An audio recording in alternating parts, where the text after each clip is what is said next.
Bonjour à ceux qui sont connectés. Nous allons attendre 1 ou 2 minutes pour démarrer, que l'ensemble des personnes qui souhaitent participer puissent se connecter et nous démarrerons dans la foulée.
Bonjour, on attend encore une petite minute avant de démarrer. Je crois qu'on va peut-être démarrer même directement.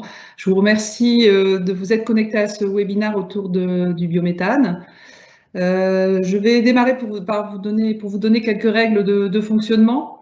Vous n'avez pas la possibilité de poser directement vos questions, mais il y a un chat qui est à votre disposition dans lequel vous pouvez écrire vos questions et votre porte-parole, qui est aujourd'hui Julien Schmitt, posera les questions aux différents temps qui sont prévus tout au long de la présentation pour qu'on puisse y répondre. Donc, on essaiera de faire au mieux pour que vous ayez vos réponses. Il y a un replay qui est également prévu de cette présentation, qui sera à disposition dans les jours à venir sur notre site internet. Donc voilà rapidement les premiers éléments. Donc cette présentation, on va la faire avec mon collègue Philippe Mercy. Bonjour Sylvie, bonjour à toutes et à tous, et ravi d'être avec vous pour ce petit moment d'échange. Donc je vous propose qu'on démarre dès maintenant, donc sur ce sujet autour du biométhane dans l'industrie. Avant de démarrer, comme je sais que notre public est assez varié, je propose de vous donner quelques éléments pour présenter qui est GRTgaz. Donc, nous sommes un opérateur industriel de gestion d'un réseau de canalisation. Donc, nous gérons 32 000 km de canalisation de gaz sur tout le territoire français. Et nous gérons également 28 stations de compression qui permettent de faire transiter le gaz sur tout le territoire. Donc, nous acheminons le gaz pour nos clients expéditeurs, qui sont eux propriétaires du gaz qui transite dans nos réseaux. Nous sommes propriétaires des canalisations. Nous avons également 733 clients industriels directement raccordés à notre réseau. Voilà, et 21 clients producteurs qui injectent sur le réseau de transport, ainsi que 14 clients producteurs d'électricité qui sont raccordés à notre réseau. Également, nous acheminons le gaz jusqu'à l'entrée des réseaux de distribution qui ensuite l'acheminent auprès de leurs clients. Donc voilà, rapidement brossé le profil de GRTgaz, hein, l'idée n'étant pas d'aller plus loin, vous retrouverez tous ces éléments sur notre site internet. Ce que je vous propose donc, c'est de vous présenter le sommaire de cette présentation qui va se passer en 4 temps. Un premier temps qui sera un point réglementaire, un deuxième temps qui va parler de la dynamique du biométhane en France et en Europe. Enfin, un point sur comment acheter du biométhane. Et enfin, nous finirons par une conclusion. Alors, avant de démarrer sur le point réglementaire, nous souhaitons vous faire part d'une nouvelle assez chaude, puisqu'elle est arrivée vraiment la fin de semaine dernière. Hein, on a eu cette information-là. Donc, la DGEC a organisé une réunion là, le 7 décembre matin auprès d'un certain nombre d'organisations professionnelles pour leur présenter un projet de décret et voilà, les consulter et attendre leur réaction à propos de ce projet de décret. Celui-ci cible notamment les modalités d'utilisation des garanties d'origine subventionnées de garantie d'origine du biométhane, donc subventionné par l'État dans le cadre de l'ETS, et ce dès 2022. Donc comme ce projet est un projet, est seulement un projet et pas un texte définitif, qui a encore les retours des organisations à faire et qu'on l'a eu vraiment très tardivement, on a maintenu les éléments qu'on allait vous dire aujourd'hui, puisqu'on n'a pas pu encore évaluer l'impact par rapport à ce qu'on va déployer toute l'heure qui vient. Mais on a quand même voulu vous signaler qu'il y avait ce document qui était en cours de gestation. Et au fur et à mesure de la présentation, on mettra une petite pastille pour vous dire les endroits où on estime qu'il peut y avoir un impact, sans pour autant pouvoir vous le donner. Par contre, on reviendra vers vous sûrement sous la forme d'un webinar dès que le texte sera sorti définitif et qu'on aura pu en évaluer les impacts sur l'utilisation du biométhane. Donc voilà cette information rapide. Et du coup, maintenant, je donne la parole directement à Philippe pour qu'il démarre sur la première partie plus précise réglementaire. Alors, merci Sylvie. Donc, pour commencer déjà, on va dire le contexte un peu réglementaire général. Je vais passer assez vite là-dessus. Hein. Je pense que tout le monde a bien en tête les réglementations, qu'elles soient européennes ou françaises, précisent de plus en plus, affirment de plus en plus la volonté d'être neutre en carbone en 2050 et précisent de plus en plus le point de passage 2030 hein, qui se durcit un petit peu. Donc notamment pour toute l'industrie. Et donc l'efficacité énergétique, ce qu'on a mis en bas, hein, ne suffit plus à atteindre les objectifs. Il faut maintenant trouver des nouvelles solutions. Et donc on va en parler tout au long de ce webinaire.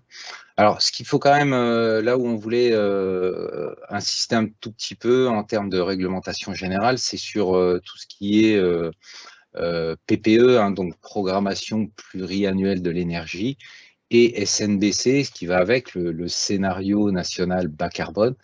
Donc là, ça va être un petit peu l'actualité 2022. Parce que donc la France va travailler là-dessus, et donc même si cette PPE et cette SNBC sont prévues pour 2024, attendez, j'ai une bêtise, 2023, pardon. Ça va tout, enfin, le travail sur ces textes a déjà démarre avec toutes les fédérations professionnelles, syndicats professionnels, industriels, partenaires, etc. Pardon. Et donc, voilà, les discussions commencent. Il y a pas mal de groupes de travail hein, qui sont organisés par le ministère pour réfléchir sur ces textes.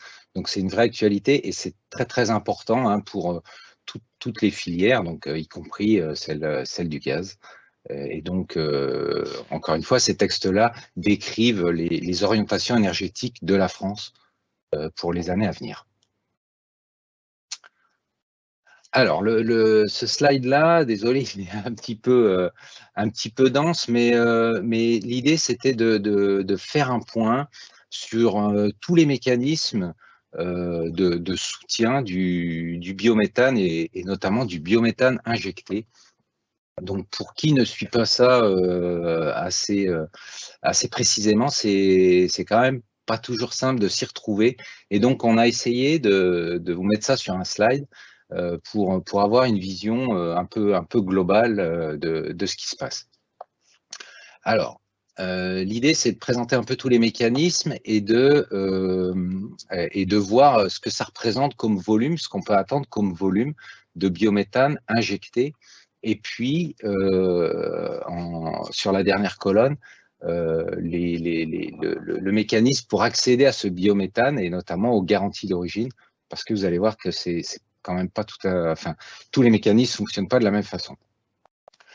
Donc bien sûr, alors il y a la petite pastille bleue qu'on a rajoutée, hein, l'impact futur décret, point d'interrogation. Alors Comme l'a dit Sylvie, on n'a pas encore en tête tous les impacts de ce décret-là. Alors, ce qui est sûr, c'est qu'il n'y a pas d'impact sur ces mécanismes-là et sur les volumes. Donc, je vais vous décrire rapidement les volumes qu'on peut attendre dans chaque mécanisme. Ça, il n'y a pas d'impact. C'est absolument pas remis en cause. L'impact qu'il pourrait y avoir, c'est justement de l'utilisation de ces garanties d'origine, notamment dans l'ETS. L'ETS, c'est le mécanisme de quota carbone auquel sont soumis un certain nombre de gros industriels. Puisque le projet de décret dirait qu'on n'a pas le droit d'utiliser le biométhane, enfin les garanties d'origine soutenues par l'État dans l'ETS. Alors, le premier mécanisme, c'est le tarif d'achat qui existe depuis 2011. Comme vous le voyez, il est abrogé, hein, mais on tenait quand même à bien insister dessus parce que le fait qu'il soit abrogé, ça ne veut pas dire qu'il n'y a plus de volume. Il est abrogé, ça veut juste dire qu'on n'a plus le droit de contractualiser maintenant sous ce tarif-là. Il a été remplacé par le tarif d'achat transitoire, hein, la ligne d'en dessous. Et pourquoi transitoire? Parce qu'il a été notifié à la Commission européenne. On attend la validation de la Commission européenne pour qu'il devienne définitif. Donc, ce sont les trois premières lignes. Hein. Et donc, quand il a été abrogé, le tarif d'achat 2011, tout ce qui a déjà été signé avant donc le 23 novembre 2020, tout ce qui a été signé dans ce tarif-là, sera mis en service, et continuera de fonctionner sous ce mécanisme-là, sous ce qui est décrit dans ce tarif, pendant les 15 ans de ce contrat. Donc, c'est pour ça que vous voyez volume de disponibilité. Il y a eu beaucoup de volumes qui ont été signés avec ce tarif-là. Donc, on attend en tout 15 TWh par an au travers de ce mécanisme-là. Et il y a déjà aujourd'hui 4 TWh. Enfin, Sylvie reviendra tout à l'heure sur les différents volumes de biométhane injecté. Il y a déjà 4 TWh de biométhane injecté, donc de garantie d'origine disponible à partir de ce tarif-là. Et là, dans ce mécanisme-là, effectivement, la garantie d'origine, elle est disponible chez vos fournisseurs. Elle appartient aux fournisseurs et c'est le fournisseur qui la commercialise. Alors ensuite, donc ce tarif, comme je l'ai dit, il a été abrogé, remplacé depuis le 23 novembre 2020 par un nouveau tarif qui maintenant est réservé aux installations jusqu'à une certaine taille, hein, jusqu'à 25 gigawattheures par an, et avec un mécanisme un petit peu différent, c'est-à-dire que là, les garanties d'origine, elles sont préemptées par l'État, et c'est l'État qui va les mettre aux enchères. Donc, ce n'est pas directement les fournisseurs. Après, les fournisseurs pourront les racheter pour éventuellement les vendre aux clients finaux, mais elles seront, elles vont appartenir à l'État qui les mettra aux enchères. Est-ce que j'ai tout dit là? Oui. Donc, ensuite, il y a des appels d'offres, parce que justement, comme ce nouveau tarif maintenant, celui qui est applicable depuis fin 2020, hein, il est réservé aux installations jusqu'à une certaine taille. Les installations plus grosses n'ont plus de mécanisme a priori. Et donc, pour ces installations-là, il y a des appels d'offres qui étaient prévus dans la PPE, j'allais dire précédente, mais dans la PPE actuelle, et qui étaient destinés à ces gros projets-là. Pour l'instant, on attend le cahier des charges qui devrait peut-être sortir. On ne sait pas bien si l'État a vraiment la volonté de réellement sortir ce cahier des charges. Parce que, comme vous le voyez, hein, tous ces mécanismes-là, à gauche de la diapo, là, on voit que c'est sous budget PPE. Donc, tous ces mécanismes-là sont encadrés par un budget, hein, qui était de 10 milliards d'euros, et donc contraint budgétairement. Donc, est-ce qu'il reste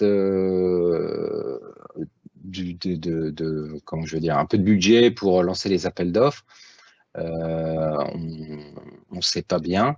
Et donc, en plus, pour les gros projets, l'État a décidé, dans la loi climat-résilience, un nouveau mécanisme, donc lui qui est extra-budgétaire, hein, donc je vais y revenir juste après, qui ne va pas taper dans les budgets de l'État, donc qui a un statut un peu particulier, et qui va permettre, lui, d'avoir de la production et de l'injection de biométhane supplémentaire, donc en plus par rapport au budget prévu, hein. Et donc, j'y reviens juste après. Alors, par contre, la particularité de ce mécanisme-là, déjà, le temps qu'il se mette en place, ce qu'on a mis dans la dernière colonne, les premiers mètres cubes vers 2025, hein, c'est pas quand même pour tout de suite.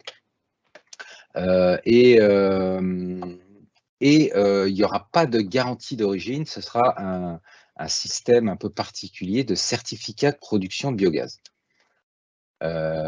Enfin, un autre mécanisme, je voulais signaler aussi les contrats d'expérimentation de biogaz. Donc là, c'est un système de cahier des charges aussi. On attend un cahier des charges pour des mécanismes un peu innovants qui ne sont pas liés à la méthanisation, mais plutôt la pyrogazéification et la gazéification hydrothermale. Et ce mécanisme-là va permettre aussi des volumes supplémentaires. On attend, alors c'est difficile à dire d'aujourd'hui, mais on espère en tout cas plus de 5 TWh d'ici 2030.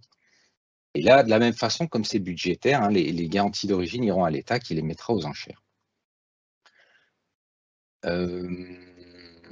Alors, on peut peut-être passer, voilà, merci. Donc, juste un petit zoom sur le mécanisme extra-budgétaire, donc les certificats de production de biogaz. Donc, c'est un mécanisme qui va permettre que l'État a lancé pour respecter ce qui était dans la loi de transition énergétique et pour la croissance verte de 2015, hein, qui disait qu'il faut qu'il y ait au moins 10% de biométhane injecté dans les réseaux en 2030. Et donc, comme je disais tout à l'heure, avec les budgets de l'État, ça ne permettait pas d'atteindre ce niveau-là. Donc, ils ont mis en place un nouveau mécanisme. Encore une fois, extra-budgétaire, c'est quand même très important. Le principe, c'est que un peu comme les certificats d'économie d'énergie, pour ceux qui connaissent, hein, les fournisseurs vont être obligés de contribuer à la production du biométhane en achetant des certificats de production de biogaz à des producteurs. Je vais y revenir juste après. Mais donc, ils vont être obligés de fournir, de restituer à l'État un pourcentage de leur livraison de gaz en France en certificat de production de biogaz, un peu comme si on les obligeait, un peu comme s'il y avait une obligation d'incorporation, quoi, sauf que là, ça se fera au travers de ces certificats. Et donc, ces certificats-là, un producteur de biométhane qui ne bénéficie pas d'un mécanisme de soutien tarif ou comme j'ai décrit tout à l'heure, hein, bien sûr, c'est l'un ou l'autre, pourra donc émettre des certificats de production de biogaz que les fournisseurs devront acheter pour répondre à leurs obligations vis-à-vis de l'État. Et en plus, ces certificats permettront aux fournisseurs, un peu comme les garanties d'origine, hein, de faire des offres vertes à leurs clients. La loi dit que les certificats de production de biogaz ont la même valeur de preuve que les garanties d'origine. Alors, j'insiste un tout petit peu là-dessus, hein, c'est extra-budgétaire et donc,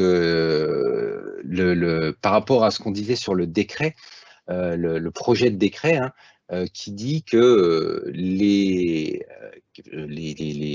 biométhane soutenu par l'État ne pourrait pas être utilisé dans l'ETS.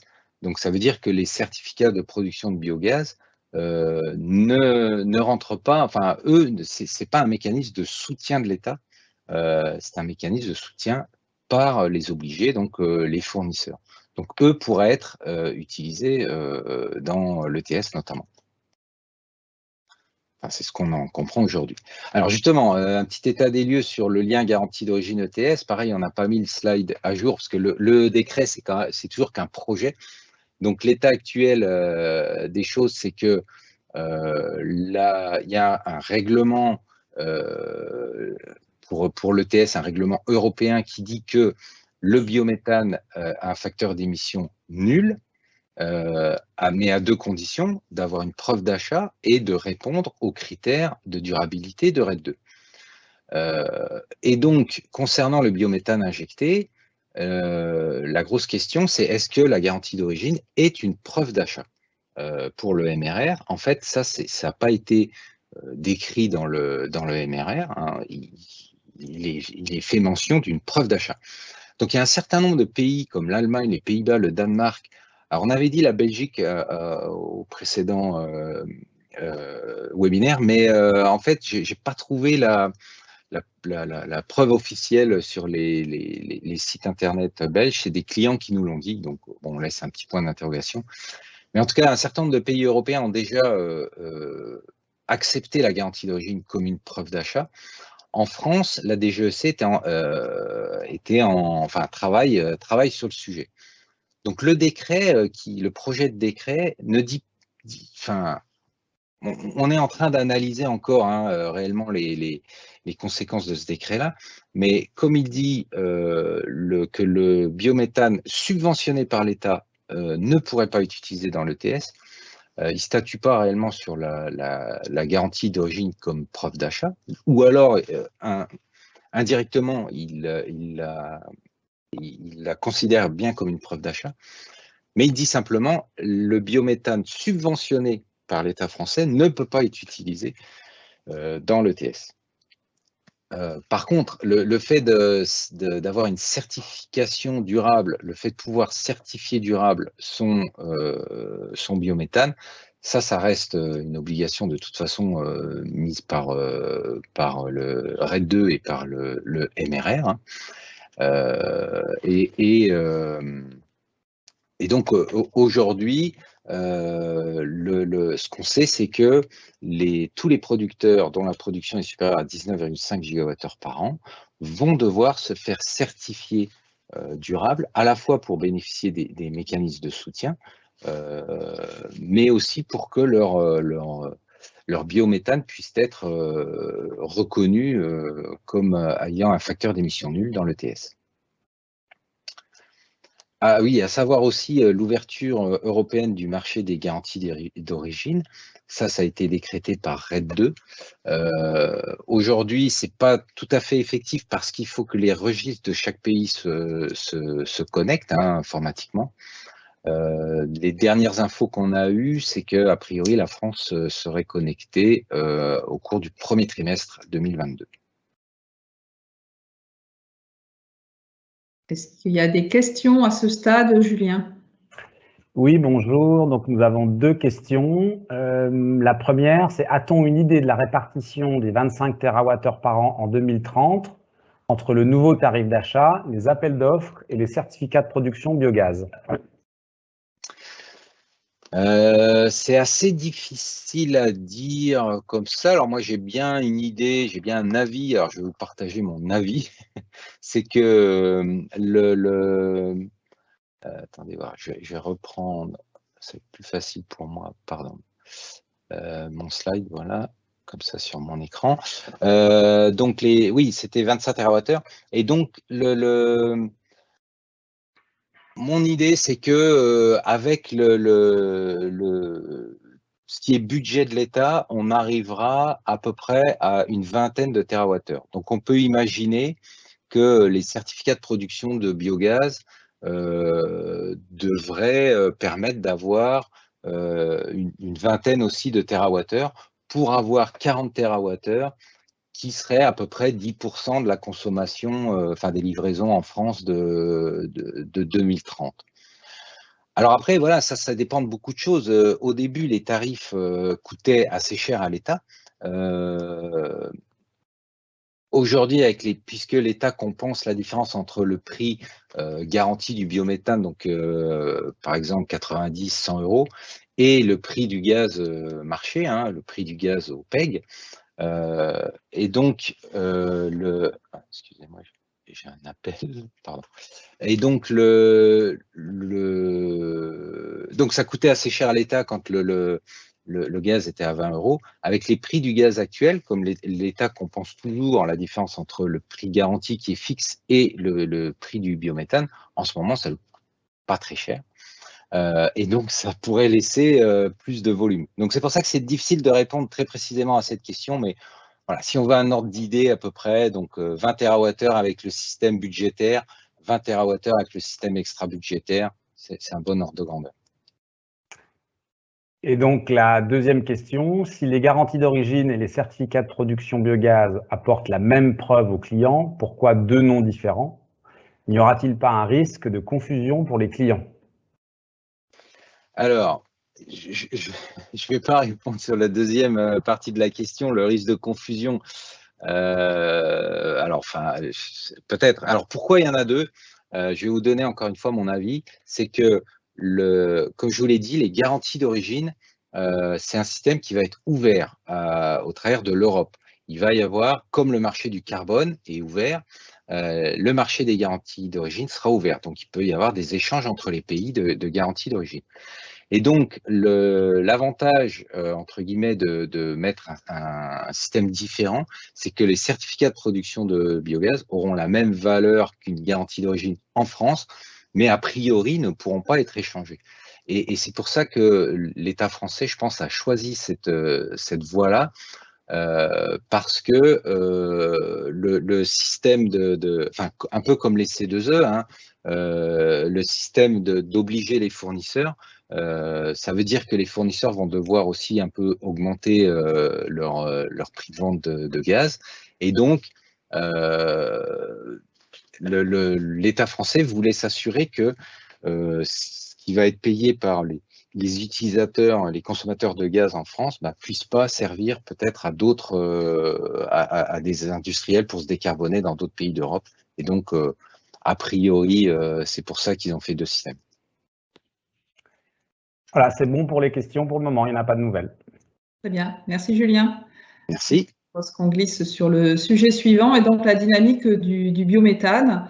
Donc aujourd'hui, l'idée étant de vous donner une vision de où on en est de la production. Aujourd'hui, donc vous avez en bas de la slide un lien qui est intéressant où il y a un open data qui vous permet de suivre ces courbes en temps réel, enfin en temps réel régulièrement. Elles sont remises à jour, je pense à peu près tous les mois. Ça vous permet de voir où on en est de l'évolution de la production et du nombre de sites qui sont raccordés sur les différents réseaux en France. Donc on voit qu'aujourd'hui 330 sites sont raccordés sur les réseaux de distribution et de transport de gaz. Donc on voit que c'est très réparti sur le territoire avec des installations plus ou moins grosses. Les installations qui viennent des stations d'épuration étant plus grosses et plus importantes, comme celles qui viennent de sites industriels, que celles qui sont sur le mode du monde agricole, qui sont, elles, beaucoup plus nombreuses et très réparties sur le territoire. Donc, on voit qu'il y a vraiment une grosse dynamique. Et quand on regarde la courbe à côté des productions cumulées par année, on voit que l'année 2021 est une année record, où on est à 3,4 TWh injectés aujourd'hui, avec une capacité installée de 6,2 TWh. Donc, comme elle se met en production progressivement au cours de l'année, c'est pas encore ce qui est produit tout de suite, mais c'est ce qu'on va venir dès que ça sera mis en service. Voilà, l'année prochaine, on va les retrouver. Donc, on voit que là, la progression est vraiment très forte. Et donc, voilà, au niveau de la France, les projets se mettent en place et injectent dans le réseau des quantités qui sont importantes. Et pour aller un petit peu plus loin et voir ce qui arrive dans les portefeuilles, on voit qu'aujourd'hui, dans la file d'attente dans la file d'attente du registre des capacités, on a 26 TWh par an qui sont en portefeuille. Alors, ça inclut aussi ce qui est déjà en service, mais 26 TWh, c'est largement de quoi servir ce que propose la PPE pour 2028, on est au-delà, même s'il y a quelques projets qui vont sûrement être abandonnés. On voit que l'abandon est relativement faible sur les années où on a commencé à regarder les choses. Donc on voit qu'il y a vraiment une forte dynamique de projets qui rentrent dans les portefeuilles et qu'il faut mettre en service, qu'il faut raccorder. Donc il y a une vraie action, un vrai engagement de notre part et de la part des distributeurs pour que ces projets se réalisent et soient raccordés sur nos réseaux. Donc, au-delà de ça, si on regarde plus loin, puisque Philippe l'a dit, hein, les registres de capacité vont être interconnectés au niveau européen. Donc, l'accès au biométhane injecté dans les réseaux peut se faire aussi pour des biométhanes qui sont injectés ailleurs qu'en France. Et aujourd'hui, il y a 730 unités de production de biométhane qui sont raccordées aux différents réseaux en Europe, ce qui fait déjà un nombre d'unités conséquent, avec une injection déjà active de 23 TWh. Et les objectifs, la cible, elle est significative puisqu'on est à 370 TWh en 2030 de cible d'injection en Europe, avec une cible en 2050 de 1170 TWh.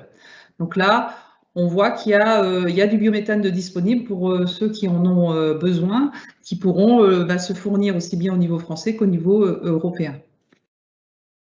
Alors après, on va se poser la question de la décarbonation par le biométhane. Pourquoi c'est bien une énergie qui permet cette décarbonation? En fait, c'est une énergie qui, comme toute énergie biomasse, solide, liquide et gazeuse, donc en fait, c'est comme ça que c'est repris dans RED 2, on parle de biomasse sous toutes ses formes.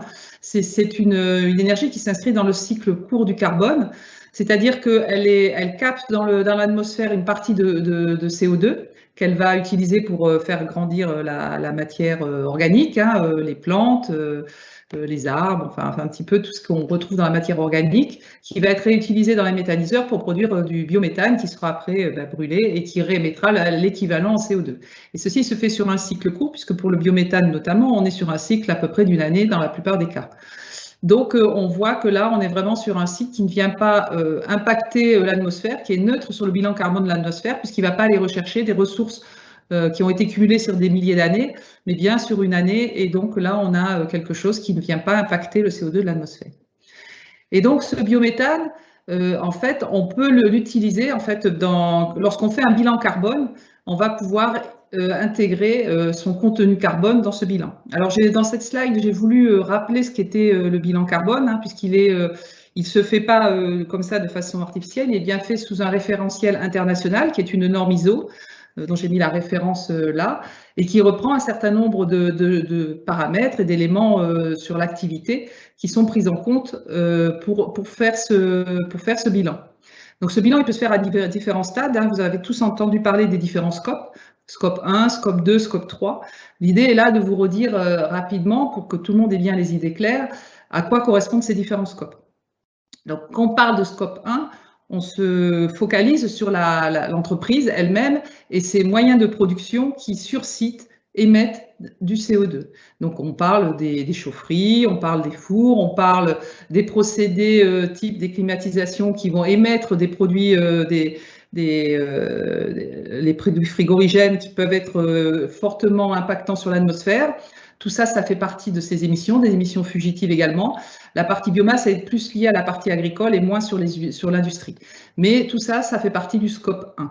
Si on va aller sur le scope 2, il y a toutes les énergies qui ne sont pas produites sur site, mais qui ont quand même un contenu carbone. Donc, c'est les consommations d'électricité, vapeur, chaud ou froid, qui sont achetées, mais qui, elles aussi, ont un contenu carbone. On travaille quand même assez rarement sur le scope 2. Généralement, quand on a passé le scope 1, on va directement sur le scope 3, qui est un scope qui intègre tout l'approvisionnement. Comment je me suis approvisionné en énergie, comment j'ai acheté mes produits, quel est le contenu carbone des produits que j'ai achetés, comment ils ont été transportés, comment se déplacent mes clients, comment se déplacent mes employés, jusqu'à la partie aval qui intègre le transport de marchandises pour aller livrer mes clients, toute la partie déchets, les produits qui sont vendus, donc la totalité, on est plus sur ce qu'on pourrait appeler une genre d'ACV. Donc là, voilà comment sont définis les différents scopes.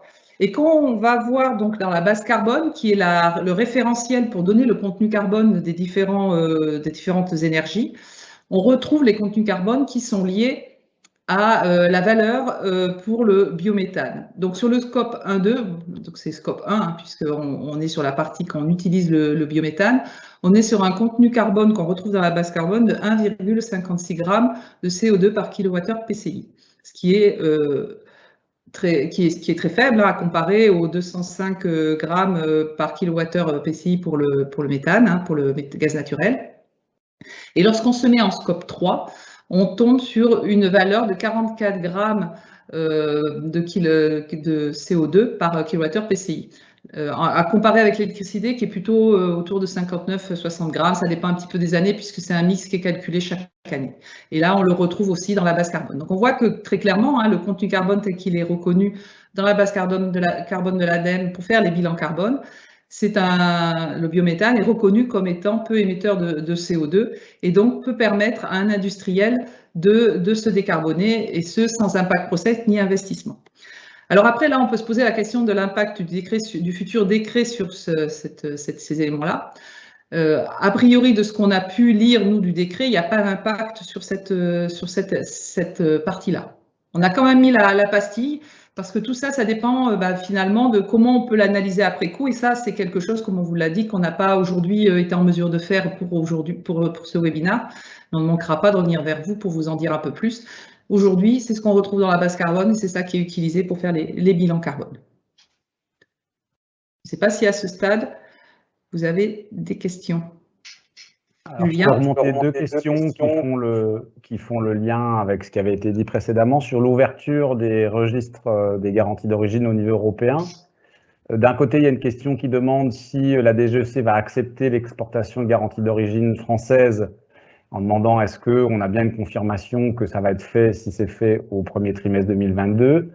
Et en parallèle, une personne qui dit « Il semblerait que la DGEC ait bloqué tout développement informatique du registre français de garantie d'origine qui est opéré par GRDF jusqu'à la fin de son mandat, soit en mars 2023. » Ce qui fait que selon l'analyse de la personne, tout import-export de preuves de durabilité serait bloqué jusqu'en 2023. Donc on voit qu'il y a une question deux questions sur la connexion des registres. Ok, tu veux que je réponde? Vas-y, oui, réponds. Non, alors sur la connexion des registres, c'est une imposition de RED 2. On est déjà en retard. Hein. C'est le RED 2, enfin la transposition de RED 2 devait être faite en juillet 2021, donc cette année. Donc on est déjà en retard. Les textes de loi français reconnaissent déjà les garanties d'origine étrangère à partir du moment où elles ont été élaborées selon la norme, je ne sais plus laquelle, mais la norme européenne qui va bien. Donc la France reconnaît déjà les garanties d'origine étrangère. Alors la reconnaissance des garanties d'origine françaises dans les autres pays, et là je n'ai pas regardé les législations de chaque pays, mais enfin, je pense qu'il n'y a pas de souci là-dessus. Et après, dans la volonté de la DGEC d'ouvrir le registre, moi, j'ai eu la semaine dernière l'information contraire, hein, c'est-à-dire qu'ils allaient, alors juste sur la connexion, soyons précis, hein, je parle juste de la connexion du registre au niveau européen. Ils se sont engagés à le faire d'ici le premier trimestre. Après, la reconnaissance, on va être précis jusqu'au bout, par rapport à ce décret-là, comme la France dit les garanties d'origine subventionnées ne pourront pas être utilisées dans l'ETS en France. Elle compte mettre, d'après ce que j'ai compris, une mention dans les garanties d'origine françaises pour dire qu'elles sont subventionnées, pour que dans les autres pays, elles ne puissent pas être utilisées non plus dans l'ETS. Parce que sinon, ça ne serait pas correct, quoi. Hein. Vous comprenez bien que ça ne serait pas correct d'interdire de l'utiliser en France et que ça puisse être utilisé dans d'autres pays, dans l'ETS par des industriels d'autres pays, quoi. Là, il y aura aussi un double comptage. Donc ça n'aura pas lieu, quoi. Voilà, ça n'aura pas lieu. Il n'y aura pas un double comptage. Mais c'est pas pour ça que les registres français vont être, comment je vais dire, ne vont pas être connectés au reste de l'Europe. J'ai toujours une question qui concerne la connexion des registres. Selon vous, quel va être l'impact sur le prix des garanties d'origine au moment de l'ouverture du marché, à savoir la connexion entre les différents registres de garantie d'origine au niveau européen? Alors, l'impact, ce qu'on a envie de dire immédiatement, c'est que, si c'est valorisable dans l'ETS, le prix, comme le prix du carbone, c'est déjà un prix européen. Si la garantie d'origine permet de s'affranchir du fait d'être obligé d'acheter des quotas carbone, la garantie d'origine va prendre la valeur carbone assez rapidement, quoi. Voilà, ça c'est le premier réflexe. Après, bon, ça a l'air de se compliquer avec des garanties d'origine durables, non durables, subventionnées, non subventionnées. Donc voilà, je ne peux pas en dire beaucoup plus aujourd'hui. Je vais essayer de condenser aussi deux questions. Donc, le biométhane n'émet donc pas de CO2 dans la totalité du cycle, mais qu'en est-il de l'impact du méthane, donc je pense des émissions directes de CH4 dans le cycle? Elles sont comptées dans les valeurs qu'on a données là de la base carbone. Voilà, c'est pour ça qu'il y a 1,44 de mémoire, 1,56, j'ai oublié la valeur. Oui, il y a 1 gramme ici, il y a, je remonte, 1,56 grammes effectivement dans la partie biométhane en scope 1. Effectivement, ça intègre qu'il peut y avoir quelques fuites de méthane dans le transport, etc. Mais la partie 44 intègre des fuites de méthane qu'il peut avoir au moment de la production. En fait, le scope 3 prend vraiment, comme je l'ai expliqué avant, tout le processus. Donc, ça intègre aussi cette partie-là. Ça explique qu'effectivement, qu'il y ait voilà, un petit peu plus... ça intègre ces choses-là. Après, on travaille énormément pour réduire. On a déjà beaucoup réduit, nous, à GRTgaz, enfin, et tous les opérateurs le font, ces fuites de méthane, quoi. Oui, il y a un vrai travail, que ce soit, enfin voilà, ces fuites qui peuvent être liées à des travaux, des choses comme ça. Voilà, GRTgaz a réduit de plus de 50% ses émissions de méthane à l'atmosphère en quelques années, quoi. Enfin, depuis en 2 ou 3 ans, ouais. En 2-3 ans. Donc, c'est un vrai enjeu fort de... Enfin, nous, c'est notre scope 1 qu'on travaille à ce niveau-là et qui est clairement, en tant qu'industriel, on a les mêmes objectifs de décarbonation que tous les industriels. Avec nous, on est aussi ETS, d'ailleurs, il faut le signaler. Donc, nous, on a vraiment des objectifs forts au niveau de notre entreprise, qui se retrouvent d'ailleurs dans nos objectifs de notre raison d'être et de nos enjeux de décarboner notre activité. Peut-être une dernière question, et puis les autres, je rappelle que les questions auxquelles on n'aura pas répondu directement dans le webinaire, on y répondra par la suite. On mettra toutes les questions et les réponses avec le replay du webinaire. Une dernière question. Est-ce que la consultation de la DGEC concernant les modalités d'utilisation des garanties d'origine subventionnées par l'État dans l'ETS est publique? Je ne pense pas. Je ne pense pas. Après, ça a beaucoup circulé par Enfin, en tout cas, la DGEC l'a présenté dans une réunion qui n'était pas publique. Mais comme il y avait pas mal d'associations professionnelles, ils ont derrière beaucoup relayé. Et ça a été aussi un choc, on ne va pas se le cacher, on ne s'attendait pas forcément à ça. Et donc, ça a été beaucoup relayé derrière, ça a énormément circulé. Mais a priori, ce n'est pas public. Donc, je vous conseille pour réagir, de vous retourner vers vos associations professionnelles, syndicales ou autres qui, elles, ont tout pouvoir pour réagir. Voilà pour les questions pour le moment. Les autres, on y répondra par écrit à la suite du webinaire, si ça vous dérange. Ça marche. Merci. Merci. Je propose qu'on passe à la partie suivante, c'est-à-dire acheter du biométhane. Et là, Philippe, c'est toi qui as la manœuvre. OK, ça marche. Alors, ah oui, c'est vrai, on a beaucoup parlé de garantie d'origine et on n'a peut-être pas forcément bien expliqué ce que c'était. Je pense que beaucoup de gens connaissent, hein, mais juste très rapidement quand même, la garantie d'origine, je reviens aux fondamentaux quand même, c'est que l'idée, c'est de permettre euh, la traçabilité du biométhane à partir du moment où on l'a injecté dans du réseau.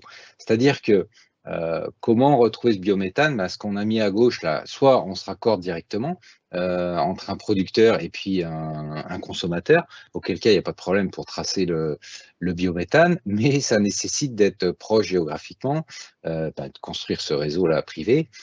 Et du coup, on est monoclient, monofournisseur. Alors que le fait de l'injecter, le gros avantage, c'est que du coup, on peut aller chercher des clients ou des fournisseurs, suivant quel côté on se place, partout dans le réseau. Il n'y a plus de problème de distance, le réseau existe et on l'utilise. Par contre, on comprend bien que le biométhane, une fois qu'on l'a injecté, il est mélangé avec du méthane. Et donc, comment le retrouver? Et en fait, c'est justement par ce mécanisme de garantie d'origine. Qui dit garantie d'origine dit registre de garantie d'origine. Et c'est très important que ce registre-là soit géré de façon très efficace parce que c'est lui qui garantit le lien réel et unique à une production physique. Et donc, quelque part, voilà, dès qu'un mégawattheure de biométhane est injecté dans le réseau, une garantie d'origine naît dans le registre, et cette garantie d'origine peut être échangée au sein du registre entre différents acteurs, et à la fin, elle est consommée, utilisée par un consommateur, et à ce moment-là, elle est détruite. Et donc, c'est le moyen de se faire rencontrer offre et demande sans obliger producteurs et consommateurs à être juste à côté. Donc, c'est la même chose en électricité, hein, bien entendu. Et voilà. Et juste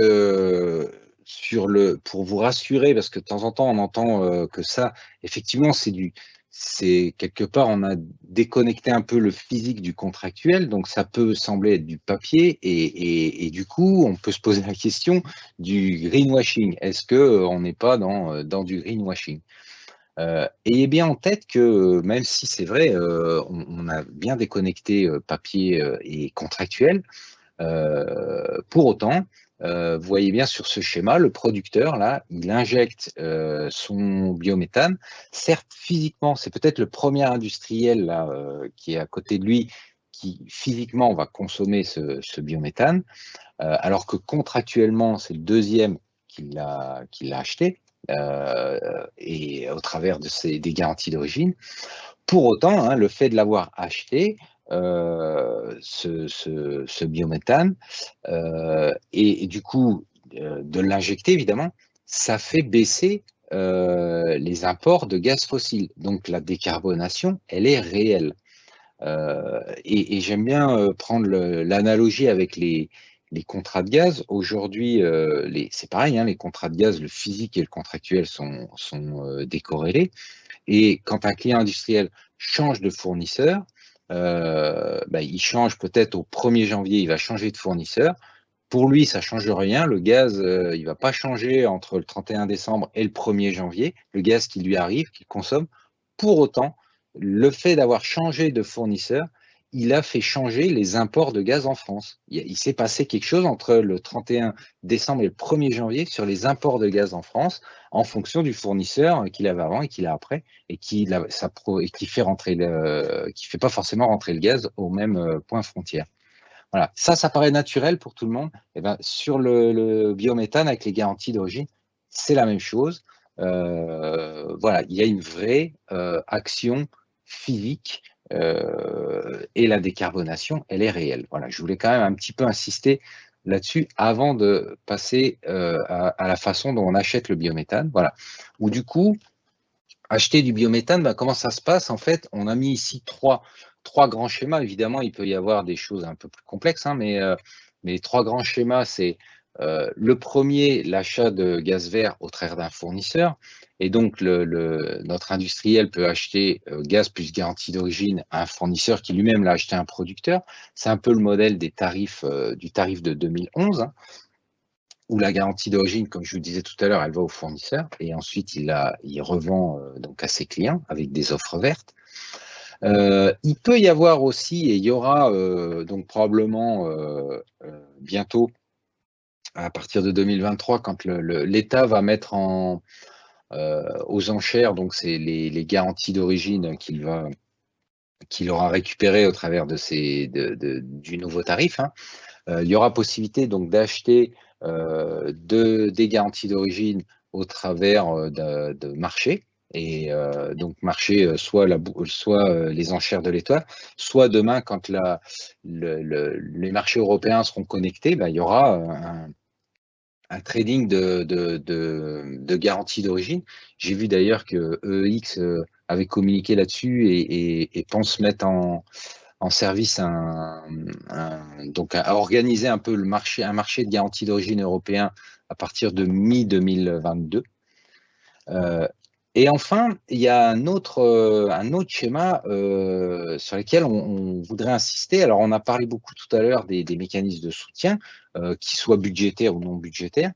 Il y a aussi un mécanisme dont on parle assez peu, mais on veut insister dessus, donc on a appelé les GGPA, hein, pour Green Gas Purchase Agreement, pour donc contrat direct de fourniture ou d'achat de gaz vert.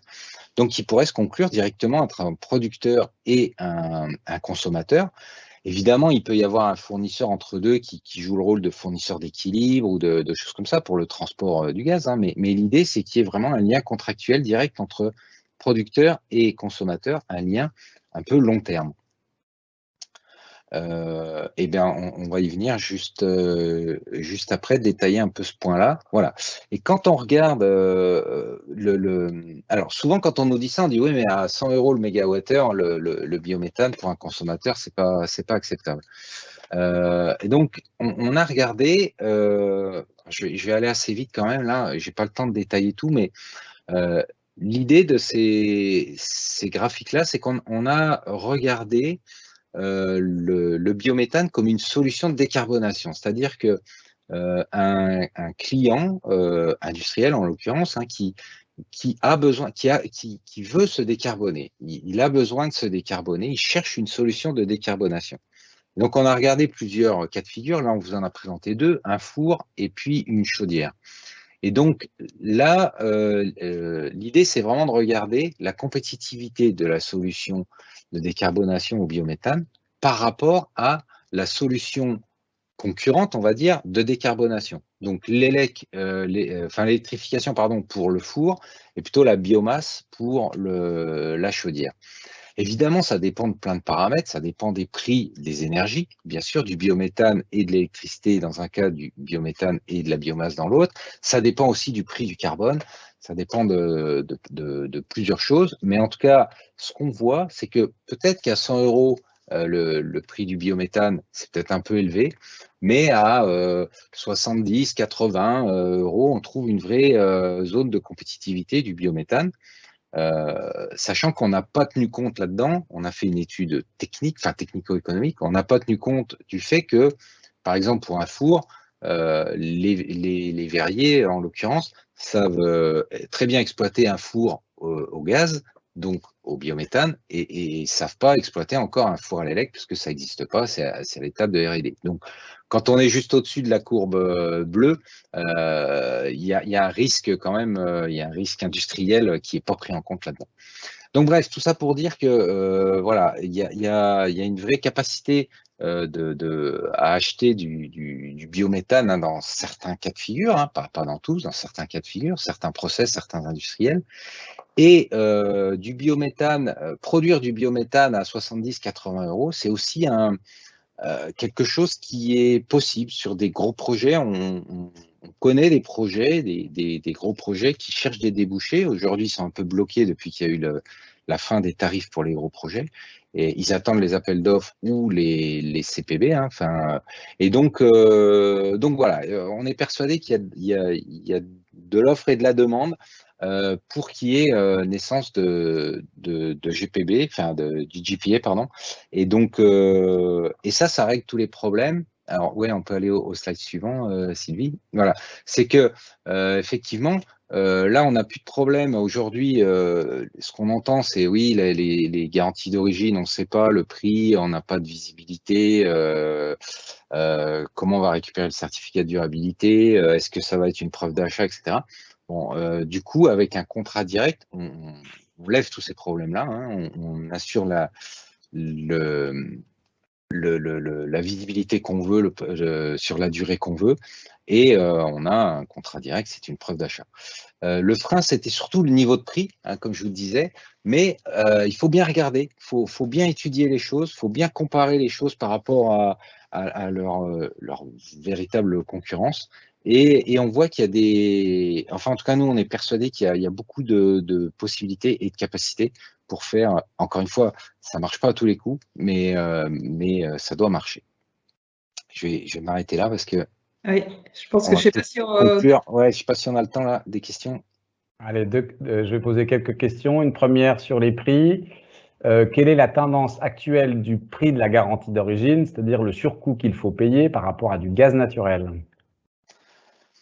Alors, très compliqué de répondre à cette question-là, surtout en ce moment, ça change beaucoup. Il y a encore pas si longtemps, en France, en plus, voilà, il y a pas, je sais pas ailleurs en Europe,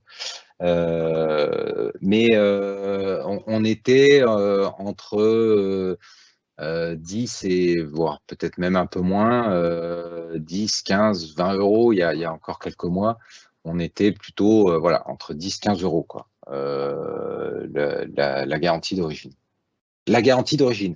Tout à l'heure, dans les schémas, on parlait bien de prix du biométhane, donc gaz plus garantie d'origine. Là, quand je vous dis 10, 15 euros, c'est le prix de la garantie d'origine en plus du prix du gaz. Une deuxième question, toujours en lien avec les prix. Est-ce la garantie d'origine qui va suivre le coût des quotas de CO2 ou le coût des quotas de CO2 qui va suivre celui de la garantie d'origine? Ah, c'est une excellente question. J'aurais tendance à dire la garantie d'origine qui va suivre le coût du CO2.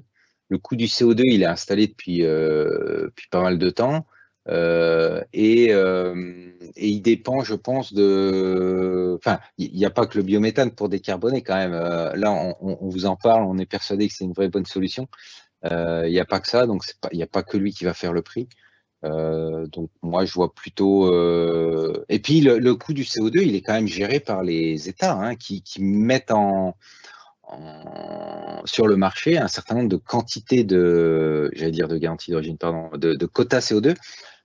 Ils mettent sur le marché la quantité de quotas qu'ils mettent sur le marché est surveillée pour voilà, enfin pour gérer à la fois les objectifs de décroissance de l'ETS, mais aussi des objectifs de prix aussi. Je propose, compte tenu du timing, je suis désolée Julien, je pense qu'il va falloir... On y répondra par écrit. On y répondra par écrit. Voilà, je propose qu'on réponde par écrit aux questions suivantes et qu'on arrive à la conclusion de cette heure ensemble.